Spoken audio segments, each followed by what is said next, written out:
d'abord, avant de faire de la course à pied, j'étais un cycliste jusqu'à l'âge de 18 ans. Pas dans la région ici, mais dans les Pyrénées, Pyrénées ariégeoises. Et faute de temps et l'implication au niveau des études ont fait que je suis basculé tout naturellement sur la course à pied. Donc ça fait maintenant une vingtaine d'années que je pratique la course à pied d'une manière régulière, en combinant également le vélo, puisque c'est la base avant tout de ma pratique sportive. Donc petit à petit, je suis venu à toucher un peu toutes les disciplines de la course à pied, course sur route et athlétisme. Donc j'ai débuté en athlétisme sur les distances mythiques que sont le 800, 1500, 3000, 5000. Et puis bon, après j'ai pris un peu plus de goût sur les courses sur route et également les cross-country. Donc jusqu'à participer bien entendu aux épreuves de semi-marathon et de marathon. 10 km, donc record personnel à 29,50 de semi-marathon, donc avec un record personnel à 1h04,40, ce qui à l'époque me situait parmi les 15 meilleurs nationaux, c'est-à-dire c'était dans les années 94-95. Et sur marathon, donc 2h27 avec une seule participation en 2003 au marathon de Paris. Voilà. Il y a deux victoires qui me touchent particulièrement. La première, c'est en 90 lorsque j'ai gagné le titre de champion de France de course de montagne Espoir dans les Pyrénées. Et la deuxième, c'est ma victoire au semi-marathon de Cannes, donc également en 94, face à Ahmed Salah, donc qui était à l'époque le champion du monde en titre de marathon. Donc c'était un très bon souvenir, et en plus c'était sur la Croisette, donc il y avait ce jour-là, tout était réuni pour combler, je dirais, un sportif, quoi. Donc mes objectifs, je dirais à court terme, c'est bien entendu déjà retrouver une bonne santé du côté de la blessure. Donc ça s'arrange assez rapidement, a priori, quoi, même si c'est long, puisque ça traîne depuis 1 an et demi. Mais bon, il faut être patient. Oui, c'est un problème de tendinopathie au niveau du tendon d'Achille, l'insertion du tendon d'Achille. Une semaine type, c'est à peu près 3 footings. Alors je dis bien footing, hein, parce que c'est vraiment des allures pour moi qui sont assez légères par rapport à ce que j'avais l'habitude de faire auparavant. Ensuite, c'est 2 voire 3 sorties piscine.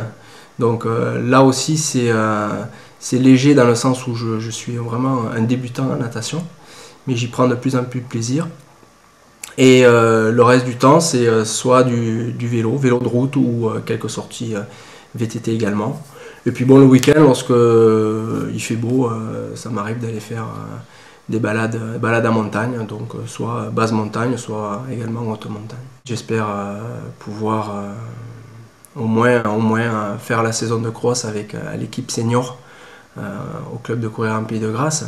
Donc ce sera ma dernière saison de senior. Par la suite, bon, si ça se passe bien pour la saison hivernale cross, basculer sur une préparation semi-marathon avec un objectif particulier qui est le semi-marathon de Cannes pour moi, qui sera, je dirais, un départ pour éventuellement repréparer un marathon, et notamment le marathon de Paris, qui me tente cette année si tout se passe bien.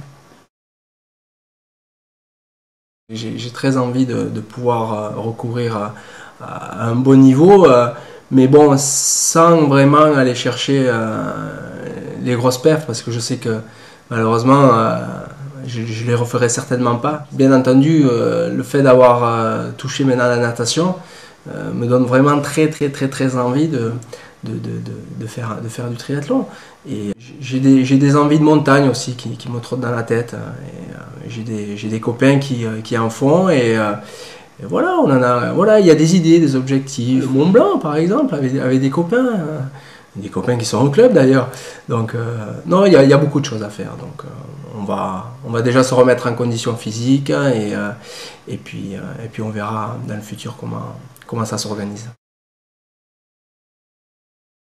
Ben, c'est vrai qu'avant d'arriver à courir en Pays de Grâce, enfin anciennement Gazélec, j'ai égrené quelques clubs de la Côte d'Azur, donc en commençant par l'Athletic Club de Cannes, ensuite par l'AC Valbonne, le Nice Côte d'Azur et puis ensuite le Gazélec qui est devenu Courir en Pays de Grâce. En fait, j'ai vraiment trouvé ce que je recherchais au niveau d'un club, ce que j'ai pas rencontré malheureusement dans les autres clubs d'athlétisme. C'est ce côté famille, ce côté pas prise de tête, que ce soit au niveau des entraînements ou que ce soit au niveau des compétitions.